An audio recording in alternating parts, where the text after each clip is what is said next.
Hey guys, Lytane here, and in this world right now, we are spending a lot more time indoors. It might be nice to talk to some of your neighbors, make friends with them, keep an eye on their health, maybe even let your kids play together. Hey, that reminds me of an indie game, and since it's indie month, I may as well talk about it. So let's see if The Garden Between is worth it.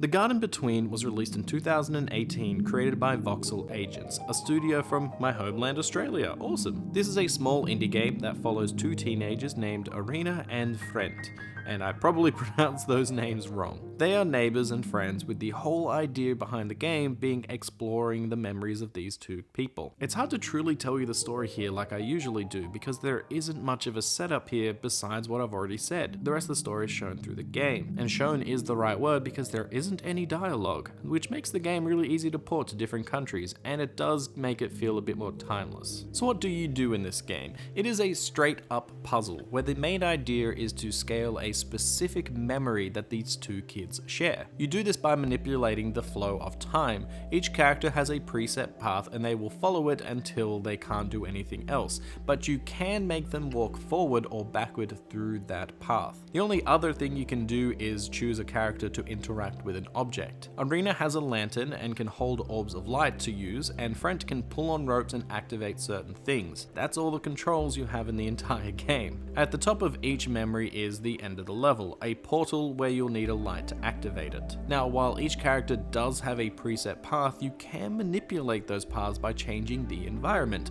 Like you could pull a rope revealing a new path for them to walk on, then you can rewind and go down that path. Each section has 2 to 3 levels within it and a vague theme that connects them all. Overall, the puzzles are pretty simple and not too challenging, but do require some thought to complete. But what I really liked is the style of the game in each level. They're based on different memories and ideas, and how everything fuses together. It's so chaotic, but it just works. Let's take the level which reminds me of a movie night. It has a massive couch and a bowl of popcorn that you can manipulate. Other snacks are around and what appears to be the start of a blanket fort. It's really cool. Another is a memory when Arena lost her jacket down the drain, and look at this level. The whole thing is circling this drain. You use rubbish as platforms as you try and make your way around this dangerous situation. Every level has something interesting to look at, and each one of them is unique. Like, how about a tool shed memory or going to the museum? Both are very distinct and full of personality and creativity. After every set of levels, you are treated to a little animation of the two friends sharing a moment together. They are brief but nice and help to build upon the bond that they have. The music complements the game very well with a nice, relaxing soundtrack.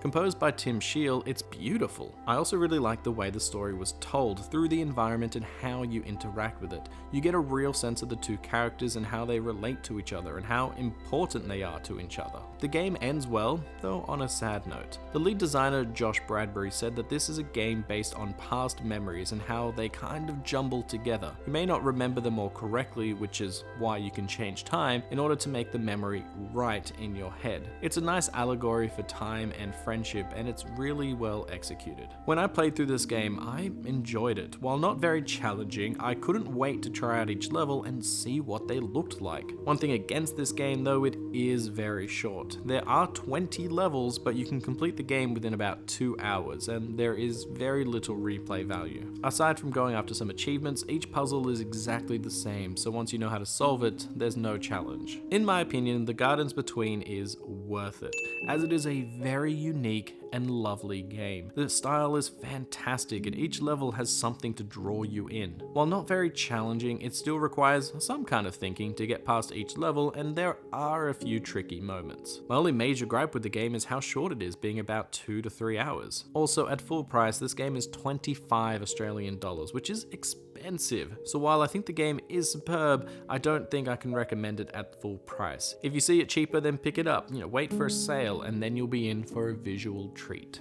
So guys, tell me what you thought about the Gardens Between. Did you like it? Did you hate it? And which was your favorite diorama? I think the movie night was one of my favorites just because of how fun it is, and I have many memories of having movie nights with my friends and siblings as well. So yeah, that resonated with me quite a lot. Also, I played this game on the Xbox Game Pass, which is another great way to get a hold of this game if you don't want to buy it at full price. And don't forget guys to like and subscribe, leave comments down below, and I'll see you guys next time.